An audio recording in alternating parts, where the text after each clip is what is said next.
नमस्कार साथियों, स्वागत है आपका ऑनलाइन स्टडी ग्रुप में। यूपी ट्रिपल एससी द्वारा आयोजित पेट परीक्षा 2022 के लिए जारी सिलेबस के अनुरूप विश्व के भौतिक भूगोल के अंतर्गत आज की इस क्लास में आप मरुस्थल और शुष्क क्षेत्र, वन और खनिज संसाधन को कंप्लीट करेंगे। साथ ही साथ आज ही की क्लास में विश्व का राजनीतिक भूगोल भी कंप्लीट करा दिया जाएगा। तो चलिए प्रारंभ करते हैं। जो सबसे पहला टॉपिक है वो है मरुस्थल और शुष्क क्षेत्र। इसमें जो सबसे पहला प्रश्न बन सकता है, कितनी औसत वार्षिक वर्षा के आधार पर किसी क्षेत्र को मरुस्थल की श्रेणी में रखा जाता है? तो आपका जवाब होगा यदि 25 सेंटीमीटर से कम औसत वार्षिक वर्षा है तो ऐसे क्षेत्र को मरुस्थल की श्रेणी में रखा जाता है। अगला प्रश्न देखिए, पूछ रहा है कि विश्व का सबसे बड़ा इतर ध्रुवीय मरुस्थल कौन सा है? इतर ध्रुवी का मतलब है नॉन पोलर। तो आपका जवाब क्या होगा? सहारा मरुस्थल विश्व का सबसे बड़ा इतर ध्रुवीय मरुस्थल है। अगला प्रश्न देखिए, पूछ रहा है कि तकला मकान मरुस्थल कहाँ विस्तारित है? तो आपका जवाब क्या होगा? तकला मकान मरुस्थल मध्य एशिया के झिजियांग यूबर स्वतंत्र क्षेत्र जो कि चीन में है विस्तारित है। यानी तकला मकान कहां पर है? चीन में विस्तारित है। अगला प्रश्न देखिए, यहां पर एक चार्ट दिया गया है जिसमें विश्व की 5 सबसे बड़ी चोटियां दी गई हैं। जरा इनको देखिए। जो सबसे पहली चोटी दी गई है वो है माउंट एवरेस्ट। माउंट एवरेस्ट की ऊंचाई कितनी है? 8,848.86 मीटर। और ये कहां अवस्थित है? तो नेपाल तिब्बत की सीमा पर अवस्थित है माउंट एवरेस्ट। अगली चोटी का नाम है केटू। केटू को गॉडविन ऑस्टिन के नाम से भी जानते हैं। इसकी ऊंचाई कितनी है? 8,611 मीटर। और केटू कहां पर अवस्थित है? तो ये भारत में। और भारत के किस हिस्से में? जो पाक ऑक्युपाइड कश्मीर है, अर्थात जो पाक अधिकृत कश्मीर है उसमें केटू चोटी है। अगला है कंचनजंगा। कंचनजंगा की ऊंचाई कितनी है? 8,598 मीटर। और ये भारत और नेपाल की सीमा पर अवस्थित है। यहां से भी प्रश्न सीधा पूछा जाता है। अगला है ल्हेत्से। इसकी ऊंचाई कितनी है? 8,516 मीटर। ये नेपाल और तिब्बत की सीमा पर है। और 5वें नंबर पर मकालू चोटी आती है जिसकी ऊंचाई 8,485 मीटर जो कि नेपाल और तिब्बत की सीमा पर अवस्थित है। याद रखेंगे ये विश्व की 5 सबसे ऊंची चोटी है। इनका क्रम आपको याद होना चाहिए और यदि आपको इनकी ऊंचाई एग्जैक्ट याद रहे तो ये और अच्छा है। अगला देखिए, अगला प्रश्न तकला मकान मरुस्थल से है जो कि अभी आप पढ़ चुके हैं कि चीन में है। याद रखिएगा तकला मकान दक्षिण में कुनलुन पर्वत और पश्चिम उत्तर में पामीर और तियानसान पर्वत से घिरा हुआ है। अगला प्रश्न देखिए, पूछ रहा है कि गोबी मरुस्थल कहां पर है? तो याद रखिएगा गोबी मरुस्थल उत्तरी चीन और दक्षिणी मंगोलिया में स्थित एक विशाल मरुस्थल है। अगला प्रश्न है, पूछ रहा है कि गोबी मरुस्थल किससे घिरा हुआ है? तो याद रखिएगा अल्टाई पर्वत से घिरा हुआ है गोबी मरुस्थल। अगला प्रश्न देखिए, पूछ रहा है कि थार मरुस्थल को किस नाम से जाना जाता है और इसकी क्या विशेषता है? तो आपका जवाब क्या होगा? थार मरुस्थल को ग्रेट इंडियन डेजर्ट के नाम से भी जाना जाता है और यह दक्षिण एशिया का सबसे बड़ा मरुस्थल है थार मरुस्थल। अगला प्रश्न देखिए, पूछा जा रहा है कि कोलोराडो मरुस्थल कहां स्थित है? तो आपका जवाब होगा कैलिफोर्निया प्रांत में। किसके? संयुक्त राज्य अमेरिका के। यानी संयुक्त राज्य अमेरिका के कैलिफोर्निया प्रांत में कोलोराडो मरुस्थल स्थित है। अगला प्रश्न है कालाहारी मरुस्थल के बारे में। इसका विस्तार कहां पर है? तो याद रखिएगा यह प्रश्न बहुत इंपॉर्टेंट है। कालाहारी मरुस्थल का विस्तार बोत्सवाना, नामीबिया और दक्षिण अफ्रीका में है। अगला प्रश्न है आटाकामा मरुस्थल। आटाकामा मरुस्थल का विस्तार कहां पर है? तो पहली बात याद रखिएगा कि दक्षिण अमेरिका में अवस्थित है और दूसरी बात कि संसार का सबसे शुष्क मरुस्थल है आटाकामा मरुस्थल। अगला प्रश्न है, पूछ रहा है कि आटाकामा मरुस्थल में किसका विशाल भंडार है? तो आपका जवाब होगा सोडियम नाइट्रेट, तांबा तथा अन्य खनिज का विशाल भंडार आटाकामा मरुस्थल में है जो कि दक्षिण अमेरिका में है और साथ ही साथ संसार का सबसे शुष्क मरुस्थल है। अगला प्रश्न देखिए, पूछ रहा है कि यदि एग्जैक्ट पूछा जाए कि आटाकामा मरुस्थल किस जगह पर विस्तारित है मुख्यतः, तो आपका जवाब होगा उत्तरी चिली में आटाकामा मरुस्थल मुख्यतः विस्तारित है। अगला प्रश्न देखिए, पूछ रहा है कि जो शीतोष्ण कटिबंधीय मरुस्थल है ये कितने अक्षांश के मध्य पाए जाते हैं और इसमें कौन से मरुस्थल आते हैं? तो पहली बात याद रखिएगा कि जो शीतोष्ण कटिबंधीय मरुस्थल हैं वो 30 से 60 अक्षांश के मध्य आते हैं, पहली बात। दूसरी बात कि शीतोष्ण कटिबंधीय मरुस्थल के अंतर्गत पैटागोनियन, गोबी और लद्दाख मरुस्थल आते हैं। यानी अगर पूछा जाए कि पैटागोनियन, गोबी और लद्दाख मरुस्थल कैसे मरुस्थल हैं तो आपका जवाब होगा शीतोष्ण कटिबंधीय मरुस्थल। और इनका विस्तार कितने अक्षांश में है? तो 30 से 60 अक्षांश के मध्य में। अगला प्रश्न देखिए, पूछ रहा है कि उष्ण कटिबंधीय गर्म मरुस्थल का विस्तार कितने अक्षांश में है? तो आपका जवाब क्या होगा? उष्ण कटिबंधीय गर्म मरुस्थल प्रायः महाद्वीपों के पश्चिमी में भूमध्य रेखा से 15 अंश से 30 अंश उत्तर या दक्षिण व्यापारिक पवन पेटी में पाए जाते हैं। यानी यहां पर आपको दो बातें याद रखनी है। कि जो उष्णकटिबंधीय गर्म मरुस्थल है ये महाद्वीपों के प्रायः पश्चिम में पाए जाते हैं, और अगर इनका विस्तार की बात की जाए तो ये भूमध्य रेखा से 15 अंश से 30 अंश उत्तर और दक्षिण गोलार्ध दोनों में व्यापारिक पवन पेटी में पाए जाते हैं। अगला प्रश्न देखिए, पूछ रहा है कि जो घास भूमियों का विस्तार है ये विश्व की कुल भूमि के लगभग कितने भाग पर है? तो आपका जवाब होगा 1/4 भाग पर घास भूमियों का विस्तार है। जो विश्व की कुल भूमि है उसकी 1/4 भाग पर घास भूमियों का विस्तार है। अगला प्रश्न देखिए, पूछ रहा है कि उष्णकटिबंधीय घास के मैदान का विस्तार कहां पाया जाता है? तो याद रखिएगा, उष्णकटिबंधीय घास के मैदान का विस्तार भूमध्य रेखीय सदाबहार वनों तथा गर्म मरुस्थल क्षेत्रों के मध्य में पाया जाता है। अगला प्रश्न पूछ रहा है कि जो उष्णकटिबंधीय घास के मैदान का विस्तार भूमध्य रेखीय सदाबहार वन और गर्म मरुस्थल क्षेत्र के मध्य पाया जाता है, तो कुछ उदाहरण बताइए। तो आपका जवाब होगा लानोज, कैंपास, पार्कलैंड और सवाना। ये जितने भी घास के मैदान हैं ये सभी किसके उदाहरण हैं? उष्णकटिबंधीय घास के मैदान। यहां से सीधे प्रश्न बनते हैं, मैं फिर रिपीट कर दे रहा हूं, लानोज, कैंपास, पार्कलैंड और सवाना उष्णकटिबंधीय घास के मैदान है। अगला प्रश्न है, पूछ रहा है कि शीतोष्णकटिबंधीय घास के मैदान का विस्तार कहां पर है? तो आपका जवाब होगा शीतोष्णकटिबंधीय जलवायु के क्षेत्र में शीतोष्णकटिबंधीय घास के मैदान का विस्तार है। तो पूछा जाएगा कि शीतोष्णकटिबंधीय घास के मैदान का उदाहरण बताइए, तब आपका जवाब होगा प्रेयरीज, पंपास, वेल्ड, स्टेपीज और डाउन्स। ये सभी किसके उदाहरण हैं? शीतोष्णकटिबंधीय घास के मैदान। मैं फिर रिपीट कर रहा हूं, अगर मैं रिपीट कर रहा हूं तो याद रखिए बहुत इंपॉर्टेंट प्रश्न है। प्रेयरीज, पंपास, वेल्ड, स्टेपीज और डाउन्स ये शीतोष्णकटिबंधीय घास के मैदान के उदाहरण है। अगला प्रश्न देखिए, यहां पर विश्व की उष्णकटिबंधीय घास भूमि का जो स्थानीय नाम है और उनकी अवस्थिति, इस पर आधारित एक चार्ट दिया गया है। स्थानीय नाम में सवाना कहां पर अवस्थित है? सूडान में। कैंपास ब्राजील में। लानोज कोलंबिया और वेनेजुएला में। साहेल लाल सागर से लेकर अटलांटिक महासागर तक एक पट्टी के रूप में अफ्रीकी महाद्वीप में विस्तारित है। और ये जो साहेल है इसको अकेसिया सवाना के नाम से भी जाना जाता है। ये सभी जो स्थानीय नाम आपने देखा है ये सभी विश्व की उष्णकटिबंधीय घास भूमि का स्थानीय नाम है, याद रखिएगा। अगला प्रश्न देखिए, अब यहां पर विश्व की शीतोष्णकटिबंधीय घास भूमि का स्थानीय नाम और उनकी अवस्थिति के बारे में एक चार्ट है, जिसमें सबसे पहला नाम है पंपास का। ये जो पंपास है ये अर्जेंटीना, उरुग्वे और ब्राजील में अवस्थित है। ये प्रश्न बहुत इंपॉर्टेंट है। वेल्ड घास के मैदान ये दक्षिण अफ्रीका में है। कैटरबरी जो घास के मैदान है ये न्यूजीलैंड में है। डाउन्स घास के मैदान ऑस्ट्रेलिया में है। स्टेपीज पूर्वी यूरोप और मध्य एशिया में। प्रेयरीज ये उत्तरी अमेरिका में घास के मैदान है। और पुस्ताज ये हंगरी में अवस्थित है घास के मैदान। और ये घास के मैदान कैसे घास के मैदान है? शीतोष्णकटिबंधीय घास के मैदान है। ये इनका स्थानीय नाम और उनकी अवस्थिति है, आपको बिल्कुल याद होना चाहिए। अगला देखिए, यहां पर पंपास क्षेत्र के बारे में कुछ पूछा जा रहा है। तो याद रखिएगा ये जो पंपास क्षेत्र में ऑस्ट्रेलिया की जो एमू और अफ्रीका सवाना में ऑस्ट्रीज के समकक्षी जो रिया पक्षी हैं ये पाए जाते हैं। किस क्षेत्र में? पंपास में। अगला जो टॉपिक है वो है वन। वन से संबंधित प्रश्न देखिए, पूछ रहा है कि वर्तमान में विश्व में सर्वाधिक क्षेत्र में आच्छादित कौन से वन है? तो याद रखिएगा शीतोष्ण शंकु वृक्षी वन वर्तमान में विश्व में सर्वाधिक क्षेत्र को आच्छादित किए हुए हैं। अगला प्रश्न देखिए, पूछ रहा है कि ये जो शीतोष्ण शंकु वृक्षी वन है ये किस अक्षांश में पाए जाते हैं? तो याद रखिएगा मुख्यतः उच्च अक्षांश क्षेत्र में शीतोष्ण शंकु वृक्षी वन पाए जाते हैं। अगला प्रश्न देखिए, पूछ रहा है कि उष्णकटिबंधीय सदाबहार वनों का विस्तार किन क्षेत्रों में होता है और किस अक्षांश के मध्य? तो याद रखेंगे विषुवत रेखा के 10 अंश उत्तर से लेकर 10 अंश दक्षिण अक्षांश तक इनके मध्य में उष्णकटिबंधीय सदाबहार वन पाए जाते हैं। यानी सिंपल आप याद रखिएगा कि जो विषुवत रेखा है जिसको आप भूमध्य रेखा भी कहते हैं, 0 अंश अक्षांश रेखा भी कहते हैं, इससे आप 10 अंश उत्तर गोलार्ध में जाइए और 10 अंश दक्षिणी गोलार्ध में जाइए। इनके मध्य का जो क्षेत्र होगा वो होगा उष्णकटिबंधीय सदाबहार वनों का विस्तार।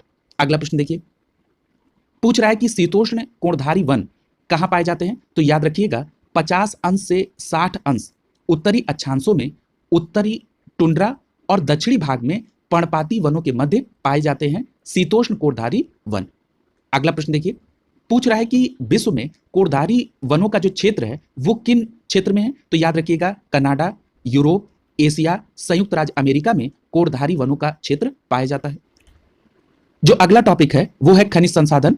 इसमें जो सबसे पहला प्रश्न पूछा जा सकता है कि ऑस्ट्रेलिया के किस प्रांत में अधिकांश सोना पाया जाता है? तो आपका जवाब होगा पश्चिमी ऑस्ट्रेलिया के प्रांत में अधिकांश सोना पाया जाता है। और यहां पर एक बात और याद रखिएगा कि विश्व की जो दो प्रसिद्ध खाने हैं सोने की, वो इसी पश्चिमी ऑस्ट्रेलिया में पाई जाती हैं। नाम क्या है उनका? काल गुरली और कूल गार्डी। ये दो प्रसिद्ध खाने पश्चिमी ऑस्ट्रेलिया में हैं।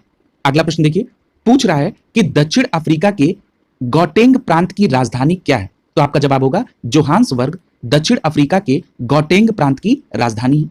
अगला प्रश्न देखिए, पूछ रहा है कि जोहान्सबर्ग किसके खनन के लिए विश्व में प्रसिद्ध है? तो याद रखिएगा जोहान्सबर्ग सोना और हीरा खनन के लिए विश्व में प्रसिद्ध है। अगला प्रश्न देखिए, पूछ रहा है कि ब्रेंट कच्चा तेल क्या है? तो याद रखिएगा कच्चे तेल के प्रमुख वर्गीकरण में सबसे बड़ा, जिसमें Brent crude, Brent sweet light crude, Oseberg, Ekofisk और फोर्टीज ये शामिल हैं। ठीक है, तो ये क्या है? ये कच्चे तेल के प्रमुख वर्गीकरण हैं। अगला प्रश्न देखिए, पूछ रहा है कि ब्रेंट कच्चा तेल किस क्षेत्र से प्राप्त होता है? तो याद रखिएगा ब्रेंट कच्चा तेल उत्तरी सागर से प्राप्त होता है। अगला प्रश्न है, ब्रेंट कच्चा तेल में किसकी मात्रा पाई जाती है? या इस तरह भी प्रश्न पूछा जा सकता है कि ब्रेंट कच्चा तेल में सल्फर की कितने प्रतिशत मात्रा पाई जाती है? तो आपका जवाब होगा 0.37% सल्फर ब्रेंट कच्चे तेल में पाया जाता है। अगला प्रश्न देखिए, पूछ रहा है कि वर्ल्ड न्यूक्लियर एसोसिएशन के अनुसार 2020 में किस क्षेत्र में विश्व में यूरेनियम का सबसे बड़ा उत्पादन होगा? तो याद रखिएगा कजाकिस्तान विश्व में यूरेनियम का सबसे बड़ा उत्पादक देश होगा। अगला प्रश्न पूछा जा सकता है कि इस संदर्भ में दूसरे और तीसरे स्थान पर कौन होगा? तो आपका जवाब क्या है? ऑस्ट्रेलिया और नामीबिया ये क्रमशः दूसरे और तीसरे स्थान पर हैं यूरेनियम के सबसे बड़े उत्पादक देश के तौर पर। अगला प्रश्न देखिए, पूछ रहा है कि विश्व में यूरेनियम का सर्वाधिक भंडार कहां पर है? तो आपका जवाब होगा विश्व में यूरेनियम का जो सबसे बड़ा भंडार है वो ऑस्ट्रेलिया में है, जो कुल भंडार का 28% के बराबर है।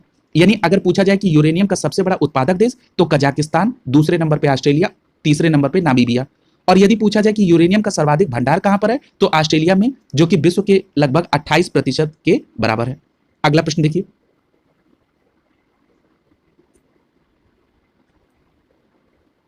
अगला प्रश्न पूछा जा रहा है कि किस स्थान पर यूरेनियम के सबसे बड़े भंडार दक्षिण ऑस्ट्रेलिया में स्थित है? तो याद रखिएगा ओलंपिक डैम खान में यूरेनियम का सबसे बड़ा भंडार है, जो कि दक्षिण ऑस्ट्रेलिया में स्थित है। अगला प्रश्न देखिए, पूछ रहा है कि पोर्ट रेडियम जो कि कनाडा में स्थित है, ये विश्व में किस लिए प्रसिद्ध है? तो याद रखिएगा यूरेनियम के भंडार के लिए पोर्ट रेडियम जो कि कनाडा में स्थित है, ये विश्व प्रसिद्ध है।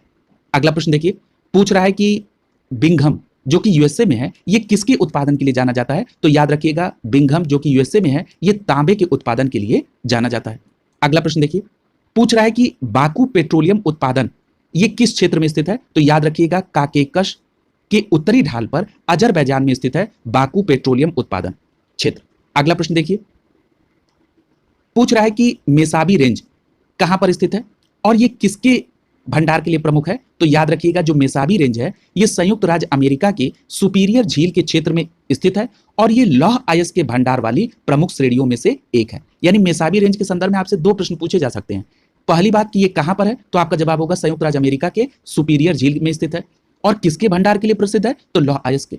अगला प्रश्न देखिए, पूछ रहा है कि नाइट्रेट प्राकृतिक रूप से बड़े पैमाने पर कहां पाई जाती है? तो याद रखिएगा नाइट्रेट प्राकृतिक रूप में चिली और पेरू में व्यापक पैमाने पर पाई जाती है। अगला प्रश्न देखिए, पूछ रहा है कि दुर्लभ मृदा धातु कितने रासायनिक तत्वों का समूह है? तो याद रखिएगा दुर्लभ मृदा धातु 17 ऐसे रासायनिक तत्वों का समूह है जो कई उच्च प्रौद्योगिकी उत्पादों के विनिर्माण के लिए महत्वपूर्ण है। अगला प्रश्न देखिए, पूछ रहा है कि भारत के पास कितने टन मृदा धातु का भंडार है? तो याद रखिएगा भारत के पास 31 लाख टन दुर्लभ मृदा धातु का भंडार है। यानी भारत के पास दुर्लभ मृदा धातु का भंडार कितना है? तो आपका जवाब होगा 31 लाख टन। अगला प्रश्न देखिए, पूछ रहा है कि देश में मोनाजाइट किन राज्यों में पाया जाता है? तो याद रखिएगा देश में मोनाजाइट आंध्र प्रदेश, झारखंड, गुजरात, महाराष्ट्र, केरल, उड़ीसा, तमिलनाडु और पश्चिम बंगाल में पाए जाते हैं। जो अगला टॉपिक है वो है विश्व का राजनीतिक भूगोल। इसमें जो सबसे पहला प्रश्न पूछा जा सकता है कि जो रेड क्लिफ लाइन है ये किन देशों के बीच सीमा का निर्धारण करती है? तो आपका जवाब होगा भारत और पाकिस्तान के बीच रेड क्लिफ लाइन सीमा निर्धारण का काम करती है। अगला प्रश्न देखिए, पूछ रहा है कि 38वीं समानांतर रेखा किन देशों के मध्य में है? तो याद रखिएगा उत्तरी कोरिया और दक्षिणी कोरिया के बीच 38वीं समानांतर रेखा है। इसी प्रकार एक प्रश्न और इसमें दिया गया है कि जो 49वीं समानांतर रेखा है ये किन देशों के बीच में है? तो याद रखिएगा संयुक्त राज्य अमेरिका और कनाडा के बीच 49वीं अर्थात 49वीं जो समानांतर रेखा है वो संयुक्त राज्य अमेरिका और कनाडा के बीच में है। ये दोनों बातें याद रखेंगे। यदि पूछा जाए कि मैकमोहन लाइन किन देशों के बीच है तो भारत और चीन के बीच मैकमोहन लाइन सीमा का निर्धारण करती है। अगला प्रश्न देखिए, पूछ रहा है कि आर्डरनीस लाइन, ये जो आर्डरनीस लाइन है ये किस देश को पृथक करती है? तो याद रखिएगा पोलैंड और जर्मनी को पृथक करती है आर्डरनीस लाइन। अगला प्रश्न है डूरंड लाइन किन देशों के बीच में है? तो याद रखिएगा अफगानिस्तान को पाकिस्तान एवं भारत को अफगानिस्तान से अलग करती है कौन सी लाइन? Durand line. अगला प्रश्न देखिए, पूछ रहा है कि मैगिनॉट रेखा जो है ये किन देश में बनाई गई और ये किसको अलग करती है? यहां पे दो प्रश्न बनते हैं। तो याद रखिएगा मैगिनॉट रेखा का निर्माण फ्रांस में प्रथम विश्व युद्ध के दौरान किया गया और ये जो मैगिनॉट रेखा है ये फ्रांस की सीमा को जर्मनी और इटली से अलग करती है। अगला प्रश्न देखिए, पूछ रहा है कि फ्रांस और इटली की सीमा को किस नाम से जाना जाता है? तो याद रखिएगा अल्पाइन लाइन के नाम से फ्रांस और इटली की सीमा को जाना जाता है। अगला प्रश्न देखिए, पूछ रहा है कि भारत का क्षेत्रफल की दृष्टि से विश्व में कौन सा स्थान है? तो याद रखिएगा भारत का क्षेत्रफल की दृष्टि से विश्व में 7वां स्थान है। ये बात आप पढ़ भी चुके हैं। यदि पूछा जाए कि भारत से बड़े 6 देश कौन है क्षेत्रफल की दृष्टिकोण से तो सबसे नंबर 1 पे रूस, फिर कनाडा, संयुक्त राज्य अमेरिका, चीन, ब्राजील, ऑस्ट्रेलिया और उसके बाद 7वें नंबर पे भारत। अगला प्रश्न देखिए, पूछ रहा है कि दक्षिण एशिया में कौन कौन से देश आते हैं? तो याद रखिएगा दक्षिण एशिया में बांग्लादेश, भूटान, भारत, मालदीव, नेपाल, अफगानिस्तान, पाकिस्तान और श्रीलंका आते हैं। और यदि यह पूछा जाए कि दक्षिण एशियाई देशों में क्षेत्रफल के दृष्टिकोण से सबसे छोटा देश कौन सा है तो आपका जवाब क्या होगा? मालदीव। अगला प्रश्न देखिए, पूछ रहा है कि कौन सा देश पश्चिमी एशिया का भूमध्य सागरीय तटीय देश है? तो याद रखिएगा इजराइल। इजराइल पश्चिमी एशिया का भूमध्य सागर तटीय देश। पूछ रहा है कि इजराइल और फिलिस्तीन की पश्चिमी सीमा किससे है? तो याद रखिएगा भूमध्य सागर से। इसी प्रकार जो इजराइल की उत्तरी सीमा है ये लेबनान और फिलिस्तीन से, उत्तर पूर्वी सीमा पर सीरिया है, पूर्वी सीमा पर जॉर्डन है और दक्षिण पश्चिम सीमा पर मिस्र है।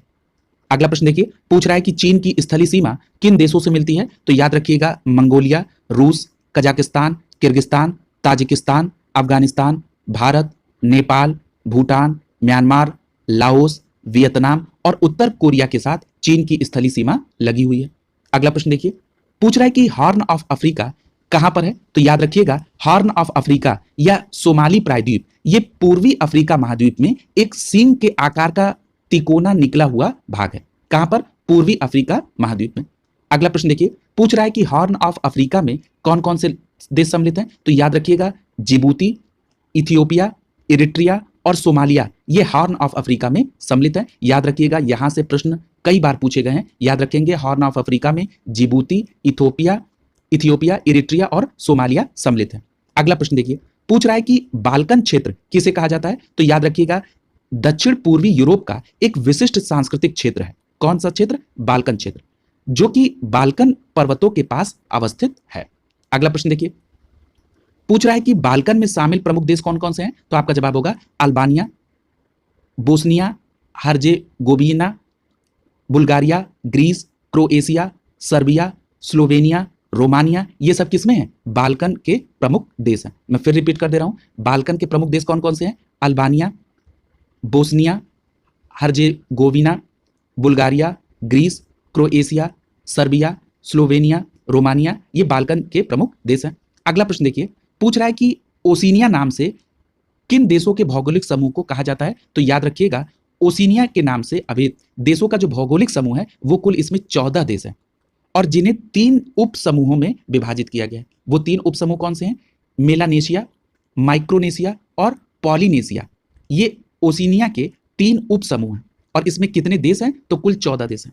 अगला प्रश्न देखिए, पूछ रहा है कि ओशिनिया क्षेत्र में सबसे बड़ा देश कौन सा है? तो याद रखिएगा ऑस्ट्रेलिया ओशिनिया क्षेत्र का सबसे बड़ा देश है। अगला प्रश्न देखिए, पूछ रहा है कि सन सिटी कहां पर अवस्थित है? तो याद रखिएगा सन सिटी दक्षिण अफ्रीका में अवस्थित है।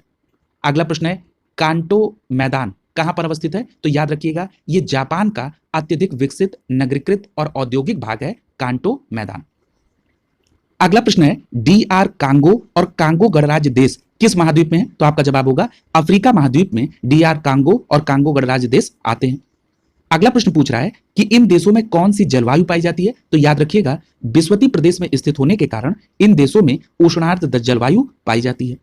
अगला प्रश्न देखिए, पूछ रहा है कि विश्व में पाई जाने वाली लगभग 9000 पक्षी प्रजातियों में से कितना प्रतिशत दक्षिण अफ्रीका महाद्वीप में पाई जाती है? तो आपका जवाब होगा 40%। विश्व की कुल पक्षी प्रजातियों की 40% प्रजाति दक्षिण अमेरिका महाद्वीप में पाई जाती है। अगला प्रश्न देखिए, पूछ रहा है कि किस महाद्वीप को पक्षियों का महाद्वीप कहा जाता है? तो याद रखिएगा दक्षिण अमेरिका महाद्वीप को पक्षियों का महाद्वीप कहा जाता है। अगला प्रश्न है, पूछ रहा है कि ब्लू ग्रास स्टेट किसे कहा जाता है? तो याद रखिएगा संयुक्त राज्य अमेरिका के पूर्व मध्य में स्थित राज्य केंटुकी, इसको ब्लू ग्रास स्टेट कहा जाता है। यानी यहां पर आपको दो बातें याद रखनी है। पहली बात कि केंटुकी कहां पर है? तो याद रखिएगा संयुक्त राज्य अमेरिका के पूर्व मध्य में स्थित राज्य है केंटुकी। दूसरी बात, इसको ब्लू ग्रास स्टेट के नाम से भी जाना जाता है। अगला प्रश्न देखिए, पूछ रहा है कि पूर्व का मैनचेस्टर के नाम से किस शहर को जाना जाता है? तो आपका सही जवाब क्या होगा? पूर्व का मैनचेस्टर ओसाका शहर को कहा जाता है, जो कहां पर स्थित है? जापान में। अगला प्रश्न देखिए, पूछ रहा है कि आसवान बांध किस महाद्वीप में और किस देश में है और किस नदी पर बना है? तो आपका जवाब क्या होगा? आसवान बांध अफ्रीका महाद्वीप में मिस्र में है और ये इसका निर्माण नील नदी पर किया गया है, आसवान बांध का। अगला प्रश्न देखिए, पूछ रहा है कि अफ्रीका का सर्वोच्च पर्वत शिखर कौन सा है? तो याद रखिएगा माउंट किलिमंजारो, जो कि तंजानिया में अवस्थित है, यह अफ्रीका का सर्वोच्च शिखर है। अगला प्रश्न देखिए, पूछा जा रहा है कि ग्रेनाइट चट्टान में क्या नहीं पाया जाता है? तो याद रखिएगा ग्रेनाइट चट्टान में जीवाश्म नहीं पाए जाते हैं। अगला प्रश्न पूछ रहा है कि एटलस पर्वत कहां पर स्थित है? तो याद रखिएगा अफ्रीका में एटलस पर्वत स्थित है। और एक बात और याद रखिए कि एटलस पर्वत का अगर विस्तार पूछे तो याद रखिएगा मोरक्को, अल्जीरिया और ट्यूनेशिया में एटलस पर्वत का विस्तार है। अगला प्रश्न पूछ रहा है कि मृत घाटी को किसकी अधिकता के लिए जाना जाता है? तो याद रखिएगा अत्यधिक उष्णता के लिए मृत घाटी जानी जाती है। अगला प्रश्न है पंजसीर घाटी कहां पर स्थित है? तो याद रखिएगा पंजसीर घाटी अफगानिस्तान में अवस्थित है। अगला प्रश्न है पंपास जो घास के मैदान है ये कहां पर है और ये किस प्रकार के हैं? तो याद रखिएगा दक्षिण अमेरिका का जो चौड़ा वृक्ष रहित घास का मैदान है उसको क्या कहते हैं? पंपाज घास का मैदान। अगला प्रश्न देखिए, पूछ रहा है कूलगार्डी कहां पर है? तो आपका सही जवाब क्या होगा? कूलगार्डी ऑस्ट्रेलिया के वेस्टर्न अफ्रीका प्रांत में अवस्थित है कूलगार्डी। ये पढ़ भी चुके हैं आप। अगला है जोहान्सबर्ग किसके खनन के लिए प्रसिद्ध है? ये भी आप पढ़ चुके हैं। जोहान्सबर्ग स्वर्ण खनन के लिए प्रसिद्ध है। अगला प्रश्न देखिए, पूछ रहा है कि ल्हासा कहां पर बसा नगर है? तो याद रखिएगा ये सबसे ऊंचे स्थल पर बसा नगर है ल्हासा। अगला प्रश्न देखिए, पूछ रहा है कि दक्षिण अमेरिका का सबसे घना बसा देश कौन सा है? तो आपका जवाब क्या होगा? इक्वाडोर। यानी दक्षिण अमेरिका का सबसे घना बसा शहर देश कौन सा है? इक्वाडोर। अगला प्रश्न देखिए, पूछ रहा है कि अर्जेंटीना स्थित ब्यूनस आयर्स को प्रायः क्या कहा जाता है? तो इसे दक्षिण का पेरिस कहा जाता है। यानी दक्षिण के पेरिस के नाम से किसको जाना जाता है? अर्जेंटीना में स्थित ब्यूनस आयर्स को। अगला प्रश्न देखिए, पूछ रहा है कि माल्टा कहां पर स्थित है? तो याद रखिएगा माल्टा भूमध्य सागर में अवस्थित है। अगला प्रश्न देखिए, पूछ रहा है कि डेनमार्क, नॉर्वे और स्वीडन को किस समूह में सम्मिलित किया जाता है? तो याद रखिएगा स्कैंडिनेवियन देशों के समूह में डेनमार्क, नॉर्वे और स्वीडन को रखा जाता है। यानी डेनमार्क, नॉर्वे, स्वीडन किस में आते हैं? स्कैंडिनेवियन देशों के समूह में। अगला प्रश्न देखिए, पूछ रहा है कि दक्षिण पूर्व एशिया में एकमात्र भू आवेष्टित देश कौन सा है? तो आपका जवाब होगा लाओस। दक्षिण पूर्वी एशिया में एकमात्र भू आवेष्टित देश है। अगला प्रश्न देखिए, पूछ रहा है कि कौन सी नदी मकर रेखा को 2 बार काटती है? तो आपका जवाब क्या होगा? लिम्पोपो नदी मकर रेखा को 2 बार काटती है। अगला प्रश्न देखिए, मैंने कल की क्लास में आपको बताया था 23.5 अंश दक्षिणी अक्षांश पर जो काल्पनिक रेखा खींची गई है उसको मकर रेखा कहते हैं और इसको कौन सी नदी काटती है? लिम्पोपो नदी। कितने बार? 2 बार। अगला प्रश्न देखिए, पूछ रहा है कि रियो ग्रैंडे नदी किन देशों की सीमा पर है? तो याद रखिएगा मैक्सिको और संयुक्त राज्य अमेरिका के मध्य सीमा बनाती है रियो ग्रैंडे नदी, मैक्सिको और संयुक्त राज्य अमेरिका के बीच। अगला प्रश्न देखिए, पूछा जा रहा है कि पश्चिम का द्वार कि कौन सा नगर कहलाता है? तो याद रखिएगा टर्की का इस्तांबुल नगर पश्चिम का द्वार कहला जाता है। अगला प्रश्न देखिए, पूछ रहा है कि मध्य रात्रि का सूर्य दिखाई देता है कहां पर? तो याद रखिएगा उत्तरी ध्रुव पर मध्य रात्रि का सूर्य दिखाई देता है। अगला प्रश्न देखिए, पूछ रहा है कि किसे मोतियों का द्वीप या फारस की खाड़ी का मोती कहा जाता है? तो आपका जवाब क्या होगा? बहरीन को मोतियों का द्वीप या फारस की खाड़ी का मोती कहा जाता है। अगला प्रश्न है, धूम्र नगर के नाम से जाना जाता है किसको? तो याद रखिएगा, शिकागो को धूम्र नगर के नाम से जाना जाता है। अगला प्रश्न है, पूछ रहा है कि भ्रंश घाटी से बहने वाली नदी का नाम बताइए। तो आपका जवाब क्या होगा? राइन नदी भ्रंश घाटी से बहती है। अगला प्रश्न देखिए, पूछ रहा है कि पूर्वी समुद्र की स्वामिनी के नाम से किस देश को जाना जाता है? तो श्रीलंका को। श्रीलंका पूर्वी समुद्र की स्वामिनी के नाम से जाना जाता है। अगला प्रश्न देखिए, पूछ रहा है कि विश्व का सबसे बड़ा नदी द्वीप तंत्र कौन सा है? ये 3 बार प्रश्न आ चुका है, याद रखिएगा। ब्रह्मपुत्र नदी पर बना माजुली द्वीप ये विश्व का सबसे बड़ा नदी द्वीप तंत्र है। अगला प्रश्न देखिए, पूछ रहा है कि आयनवर्तीय वर्षा वन कहां पाए जाते हैं? तो याद रखिएगा, कांगो घाटी में आयनवर्तीय वर्षा वन पाए जाते हैं। अगला प्रश्न देखिए, पूछ रहा है कि पृथ्वी पर घने वन का विस्तार कहां पर है? तो याद रखिएगा, विषुवत रेखा के आसपास घने वनों का विस्तार होता है, क्योंकि आपको पता है कि यहां पर वर्ष भर तापमान एक बराबर रहता है, यहां पर उच्च ताप होता है, इसलिए वर्षा भी ज्यादा होती है, इसलिए यहां पर घने वनों का विस्तार है। अगला प्रश्न देखिए, पूछ रहा है कि और एक बात अभी आपने और देखा था कि 10 अंश उत्तर और 10 अंश दक्षिण तक इस प्रकार के वनों का विस्तार। अगला प्रश्न देखिए, पूछ रहा है कि अफ्रीका, यूरोप, एशिया और दक्षिण अफ्रीका महाद्वीपों में से किसमें देशों की संख्या अधिकतम है? तब आपका जवाब क्या होगा? अफ्रीका में देशों की संख्या अधिकतम है, इन महाद्वीपों में, अफ्रीका में। ठीक है, अगला देखिए, पूछ रहा है कि पर्ल ऑफ साइबेरिया किसे कहा जाता है? तो याद रखिएगा, बैकाल झील को पर्ल ऑफ साइबेरिया कहा जाता है। इसी प्रकार पूछा जाए कि प्रातःकालीन शांत स्थल कौन सा है? तो आपका जवाब क्या होगा? कोरिया को प्रातःकालीन शांत स्थल कहा जाता है। अगला प्रश्न है, पूछ रहा है कि किस देश को मेगा डाइवर्स देश के तौर पर जाना जाता है? तो याद रखिएगा, ऑस्ट्रेलिया को मेगा डाइवर्स देश के रूप में जाना जाता है।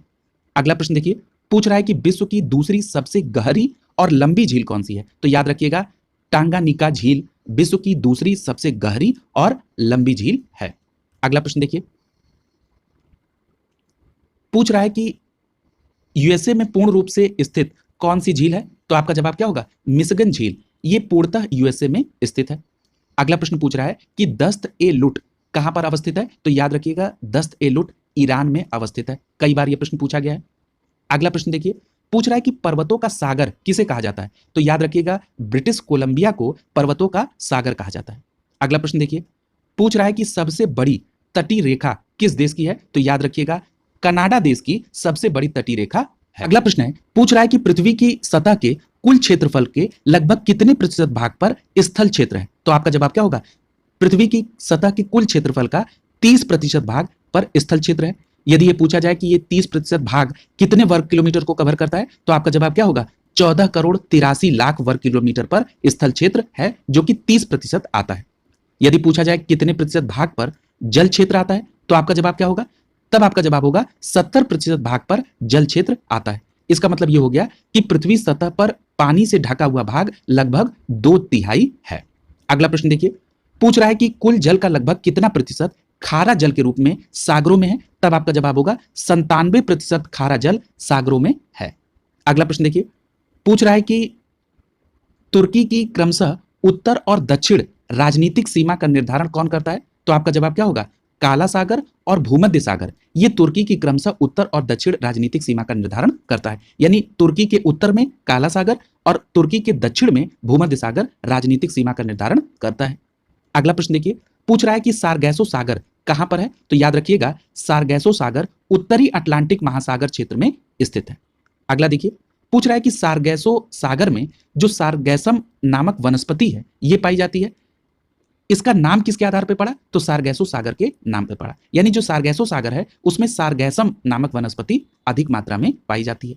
अगला प्रश्न देखिए, पूछ रहा है कि अरल सागर कहां पर है? तो याद रखिएगा, अरल सागर मध्य एशिया में स्थित एक प्रमुख झील है। ठीक है, अगला प्रश्न देखिए, पूछ रहा है कि अरल सागर के किनारे कौन से देश हैं जो इसको स्पर्श करते हैं? तो याद रखिएगा, कजाकिस्तान और उज्बेकिस्तान ये अरल सागर के किनारे को स्पर्श करते हैं। अगला प्रश्न देखिए, पूछ रहा है कि कौन से देश भूमध्य सागर से सीमा बनाते हैं? तो याद रखिए, अल्जीरिया, मोरक्को, ट्यूनेशिया, लीबिया और मिस्र ये अफ्रीकी देश जो हैं ये भूमध्य सागर के साथ सीमा बनाते हैं। यानी ये सभी अफ्रीकी देश हैं जो कि भूमध्य सागर के साथ सीमा बनाते हैं। कौन कौन से? अल्जीरिया, मोरक्को, ट्यूनेशिया, लीबिया और मिस्र। अगला प्रश्न है, पूछा जा रहा है कि महासागरों में धाराओं की उत्पत्ति का कारक क्या है? तो आपका जवाब क्या होगा? पृथ्वी का परिभ्रमण, जिसको आवर्तन कहते हैं, तापमान में विभिन्नता, लवणता में विभिन्नता, घनत्व में विभिन्नता, वायुदाब तथा हवाएं एवं वाष्पीकरण तथा वर्षा का प्रभाव अधिक हो तो महासागरों में धाराओं की उत्पत्ति होती है। अगला प्रश्न देखिए, पूछ रहा है कि कौन सा कारक महासागरीय धाराओं को प्रभावित नहीं करती है? तो याद रखिएगा, पृथ्वी का जो परिक्रमण होता है, यानी पृथ्वी की जो परिक्रमण गति है, ये धाराओं, महासागरीय धाराओं को प्रभावित नहीं करती है। अगर आप ये सेंटेंस याद रखेंगे, ये सेंटेंस समझ लेंगे, तो आपका ये प्रश्न कभी गलत नहीं होगा कि पृथ्वी की परिक्रमण गति जो है ये महासागरीय धाराओं को प्रभावित नहीं करती है। अगला प्रश्न देखिए, पूछ रहा है कि महासागरीय धाराएं जो होती हैं ये किसके द्वारा प्रभावित? तो वही बात हो रही है कि प्रचलित पवनें, पृथ्वी के परिभ्रमण गति के अतिरिक्त महासागरीय समरूपण द्वारा भी महासागरीय धाराएं प्रभावित होती हैं। अगला प्रश्न देखिए, पूछ रहा है कि यूरोप का कंबल किसे कहा जाता है? तो याद रखिएगा, उत्तरी अटलांटिक प्रवाह को यूरोप का कंबल कहा जाता है। अगला प्रश्न है, पूछा जा रहा है कि बेंगुला धारा कैसी जल धारा है और दूसरी बात ये कहां प्रवाहित होती है? तो याद रखिएगा, बेंगुला धारा जो है ये शीतल जल धारा है, पहली बात, और दूसरी बात ये दक्षिणी अटलांटिक महासागर में प्रवाहित होती है। अगला प्रश्न देखिए, पूछ रहा है कि बेंगुला धारा किस सहारे और किस दिशा में प्रवाहित होती है? तो याद रखिएगा, ये दक्षिण अफ्रीका के पश्चिमी तट के सहारे उत्तर दिशा में प्रवाहित होती है बेंगुला धारा, जो कि एक शीतल जल धारा है। अगला प्रश्न देखिए, पूछ रहा है कि गर्म जल धारा का उदाहरण क्या है? तो याद रखिएगा, ब्राजील धारा जो है ये ब्राजील तट के पूर्वी भाग पर उत्तर से दक्षिण की ओर प्रवाहित होती है और ये कैसी जल धारा है? गर्म जल धारा। ठीक, यानी यहां पर दो प्रश्न पूछेगा कि ब्राजील धारा कैसी है, तब आपका जवाब क्या होगा? गर्म जल धारा। और ये कहां प्रवाहित होती है? तो याद रखिएगा, ब्राजील के पूर्वी भाग पर उत्तर से दक्षिण की ओर प्रवाहित होती है। अगला प्रश्न पूछ रहा है कि जो कनारी धारा है जो कि उत्तरी अटलांटिक महासागर से संबंधित है, ये किस प्रकार की जल धारा है? तो याद रखिएगा, ठंडी जल धारा है कनारी जल धारा। यानी कनारी धारा कैसी है? ठंडी जल धारा है जो कि उत्तरी अटलांटिक महासागर से संबंधित है। अगला प्रश्न पूछ रहा है, अग्लुहास जो कि दक्षिण हिंद महासागर में उत्तर से दक्षिण दिशा में प्रवाहित होती है, ये कैसी जल धारा है? तो याद रखिएगा, अग्लुहास जल धारा गर्म जल धारा है जो कि दक्षिण हिंद महासागर में उत्तर से दक्षिण दिशा में प्रवाहित होती है। अगला प्रश्न देखिए, पूछ रहा है कि मोजाम्बिक धारा कैसी है? तो याद रखिएगा, मोजाम्बिक जल धारा जो है एक गर्म सतही धारा है जो कि पश्चिमी हिंद महासागर में मोजाम्बिक चैनल से होकर गुजरती है, इसीलिए इसका नाम पड़ गया मोजाम्बिक धारा, जो कि एक गर्म सतही धारा है। अगला प्रश्न देखिए, पूछ रहा है कि पेरुवियन धारा जो है ये कहां पर? तो याद रखिएगा, पेरुवियन जो जल धारा है, पहली बात तो ये जान लीजिए कि ये एक ठंडी जल धारा है। दूसरी बात, इसका संबंध दक्षिण पूर्वी प्रशांत महासागर से है। और अगले प्रश्न में बताया गया है कि पेरुवियन धारा को किस नाम से याद रखते हैं? तो याद रखिएगा, इसे हम्बोल्ट धारा भी कहा जाता है। यानी मैं यहां पर पेरुवियन धारा को यदि सिंप्लीफाई कर दूं तो यह कहा जा सकता है कि पेरुवियन धारा हम्बोल्ट धारा के नाम से भी जानी जाती है। दूसरी बात, ये एक ठंडी जल धारा है। तीसरी बात कि पेरुवियन धारा का संबंध दक्षिण पूर्वी प्रशांत महासागर से है। रखिएगा, फ्लोरिडा की धारा जब एंटलिस धारा का जल समाविष्ट कर हैट्रस अंतरीप से आगे बढ़ती है तो उसको गल्फ स्ट्रीम के नाम से जाना जाता है। अगला प्रश्न सागरीय लवणता से संबंधित है। तो याद रखिएगा, सागरीय लवणता का मुख्य स्रोत भूमि है। और याद रखिएगा, जबकि नदियों की अगर लवणता की बात की जाए तो नदियां लवणता को सागर तक पहुंचाने के प्रमुख कारणों में आती हैं। अगला प्रश्न पूछ रहा है कि सागरीय लवणता को नियंत्रित करने के अन्य कारक क्या हैं? तो याद रखिएगा, सागरीय लवणता को नियंत्रित करने के लिए वाष्पीकरण, पवन, नदी जल, वर्षा, सागरीय धाराएं, ज्वालामुखी आदि प्रमुख हैं। अगला प्रश्न देखिए, पूछ रहा है कि महासागरों की जो औसत लवणता है वो कितनी है? तो याद रखिएगा, महासागर की औसत लवणता 35% है। अब जो महासागर में लवण पाए जाते हैं उनकी प्रतिशतता पूछ रहा है। तो याद रखिएगा, जो सोडियम क्लोराइड है इसमें लवणता कितनी? 27.213%। उसके बाद मैग्नीशियम क्लोराइड, फिर magnesium sulphate, calcium sulphate, potassium sulphate, फिर कैल्शियम कार्बोनेट, फिर आता है मैग्नीशियम ब्रोमाइड। आप टॉप के 3 से 4 लवण को याद रख लेंगे जो कि सागरीय लवणता के लिए प्रमुख उत्तरदायी हैं। अगला प्रश्न देखिए, पूछ रहा है कि सागरीय जल की लवणता में सर्वाधिक योगदान किसका है? तो याद रखिएगा, सोडियम क्लोराइड का सर्वाधिक योगदान है। कितने प्रतिशत? 77.8%। वहां पर आप इस चार्ट को पॉज करके एक बार टॉप के 3 या 4 देख लेंगे, ज्यादा याद करने की जरूरत नहीं है, और एक बार सारे नाम को एक बार क्विक रिवीजन में ले लेंगे। अगला देखिए, पूछ रहा है कि उच्च लवणता किस अक्षांश क्षेत्र में पाई जाती है? तो याद रखिएगा, उच्चतम लवणता जो है ये 20 अंश से 40 अंश उत्तरी अक्षांश में पाई जाती है, जहां पर उसकी प्रतिशत मात्रा कितनी होती है? 36%। अगला देखिए, पूछ रहा है कि तुर्की की वान झील की लवणता कितनी है? तो 330%। अगला प्रश्न पूछ रहा है मृत सागर में लवणता, तो 238% है। अगला देखिए, पूछ रहा है कि लाल सागर में लवणता, तो 36 से 41% है। अगला प्रश्न देखिए, पूछ रहा है कि यदि समुद्र में जल का घनत्व बढ़ता है तो यह लवणता में क्या करेगा? तो याद रखिएगा, यदि समुद्र जल में घनत्व बढ़ेगा तो यह लवणता में वृद्धि का सूचक है। यानी कि जो सागरी लवणता में वृद्धि होगी तो जल का घनत्व भी बढ़ेगा, क्योंकि जब लवणता बढ़ेगी तो इसका मतलब डेंसिटी भी यानी घनत्व भी बढ़ेगा। अगला प्रश्न देखिए, पूछ रहा है कि ग्रेट साल्ट झील कहां पर स्थित है? तो याद रखिएगा, ग्रेट साल्ट झील संयुक्त राज्य अमेरिका के उटाह राज्य में अवस्थित है और इसकी लवणता 220%।